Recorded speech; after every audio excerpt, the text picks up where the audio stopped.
Number one channel के number one show साजिश में आपका स्वागत है। मैं हूं आपके साथ सपना शुक्ला। आज बात सबसे पहले इजराइल की। रिपोर्ट है कि इजराइल ने युद्ध की कई बातों को छुपाया है दुनिया से। दावा किया जा रहा है कि हमास से लड़ते हुए इजराइल के इतने ज्यादा सैनिक मर गए हैं कि सही आंकड़े तक नहीं जारी किए जा रहे हैं। रिपोर्ट तो ऐसी भी है कि इजराइल ने जितने सैनिकों के मरने की बात मानी है उससे 10 गुना ज्यादा फौजियों की मौत वहां हुई है।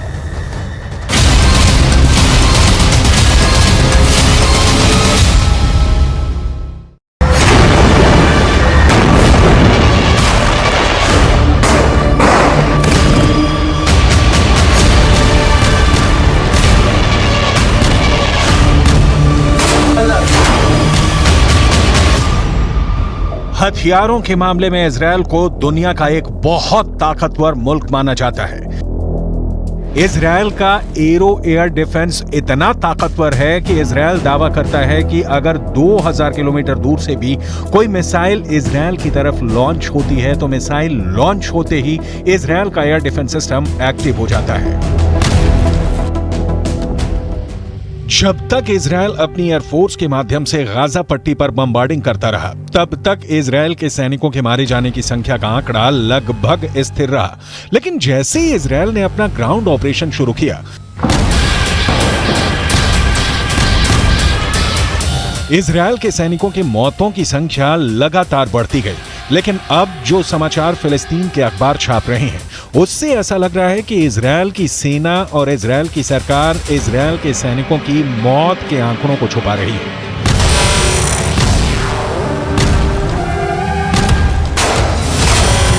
फिलिस्तीन क्रॉनिकल नाम के एक अखबार ने इजरायल के मिलिट्री सिमेट्री यानी इजरायल के सैन्य कब्रिस्तान यानी वो जगह जहां पर इजरायल के सैनिकों को दफन किया जाता है, उस जगह के डायरेक्टर डेविड वार्नर बरूच का एक इंटरव्यू छपा है। इस इंटरव्यू में इजरायल की मिलिट्री सिमेट्री के डायरेक्टर डेविड वार्नर ने कहा है कि इजरायल के अंदर हर घंटे एक इजरायली सैनिक का शव कब्रिस्तान में दफन होने के लिए आ रहा है। इस इंटरव्यू को फिलिस्तीन के अरब देशों के अखबारों ने हाथों हाथ लिया और यह दावा किया कि इजरायल के सैनिकों की मौत का आंकड़ा आधिकारिक आंकड़े से कहीं ज्यादा है। जेरूसलम के पश्चिमी इलाके में माउंट हर्जल कब्रिस्तान है और यहां पर इजरायल की सेना में काम करने वाले सैनिकों को दफनाया जाता है। मिडल ईस्ट मॉनिटर नाम की एक और न्यूज वेबसाइट में इस कब्रिस्तान के डायरेक्टर डेविड ओरेन का बयान छपा है। पिछले 48 घंटे में 50 इजरायली सैनिकों को दफनाया गया है। यह चौंका देने वाली बात है क्योंकि इजरायल ने दावा किया है कि 7 अक्टूबर से अब तक इजरायल के करीब 400 सैनिक मारे गए हैं। इनमें से करीब 80 सैनिक गाजा के ग्राउंड ऑपरेशन में मारे गए हैं। करीब 10 सैनिक लेबनान के बॉर्डर पर हिजबुल्लाह से लड़ते हुए मारे गए हैं और 300 से ज्यादा सैनिक 7 अक्टूबर और उसके बाद एक हफ्ते तक इजरायल के अंदर हमास के आतंकवादियों से सीधे लड़ते हुए मारे गए हैं। लेकिन फिलिस्तीन के अखबारों का दावा है कि ग्राउंड ऑपरेशन में इजरायल के सैनिकों के मारे जाने की संख्या आधिकारिक आंकड़ों से कहीं ज्यादा है।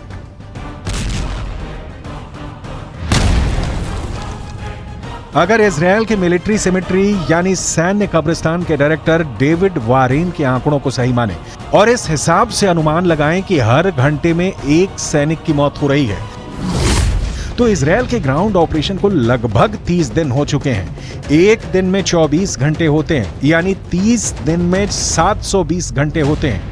अगर इजरायल के सैन्य कब्रिस्तान के डायरेक्टर के मुताबिक हर घंटे में एक सैनिक की मौत हो रही है, तो इसका मतलब यह है कि अब तक ग्राउंड ऑपरेशन से 30 दिनों में 720 सैनिकों की मौत हो चुकी है। यह सिर्फ एक अनुमान है, इसकी पुष्टि नहीं की जा सकती है।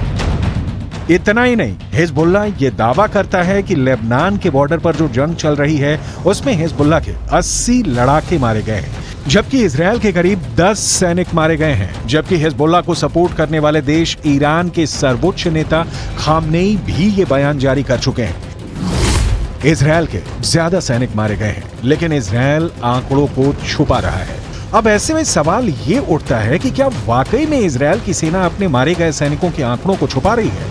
इजरायल की सेना प्रोपेगेंडा वॉर में हमेशा सबसे आगे रहती है और आज भी इजरायल और हमास के युद्ध में अगर देखा जाए तो हमास के पक्ष में बात करने वाले गाजा पट्टी के फिलिस्तीनी पत्रकारों की हालत बहुत ज्यादा खराब है। गाजा पट्टी के अंदर लगातार हुई बमबारी में अब तक करीब 45 पत्रकार मारे जा चुके हैं जो फिलिस्तीन के मुद्दे को कवर कर रहे थे। अब ऐसी स्थिति में गाजा के संचार तंत्र पर इजरायल का 75% कब्जा है और इजरायल जो चाहता है वही सूचना गाजा से बाहर निकलती है, क्योंकि गाजा के अंदर इजरायल की सेना अपनी पकड़ को मजबूत कर रही है। और जहां तक इजरायल के सैनिकों के मारे जाने की संख्या का सवाल है, तो यहाँ एक और बात जाननी जरूरी है कि इजरायल की डिफेंस फोर्स खुद को एक सुपीरियर आर्मी यानी सर्वश्रेष्ठ सेना की तरफ प्रस्तुत करती है और ऐसे में वो कभी नहीं चाहेगी कि वो अपने सैनिकों की मौत के ऐसे आंकड़े पेश करे जो दुश्मनों के मुकाबले ज्यादा हो।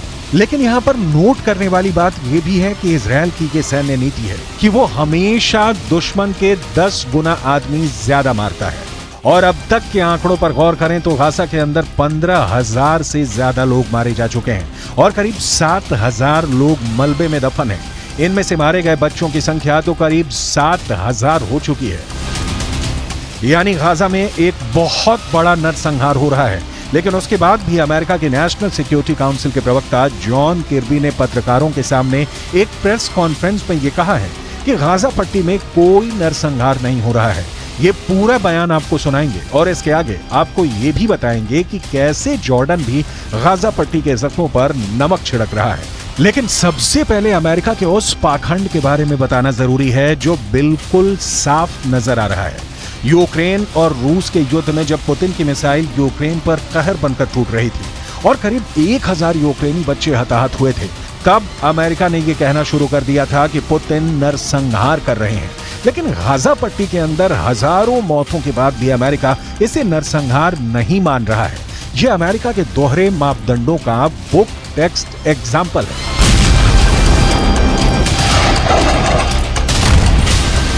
Hamas wants, make no mistake about it, is genocide. They want to wipe Israel off the map. They've said so publicly, more than one occasion. In fact, just recently. And they've said that they're not going to stop. What happened on the 7th of October is going to happen again and again and again. And what happened on the 7th of October? Murder, slaughter of innocent people in their homes or at a music festival. That's genocidal intention.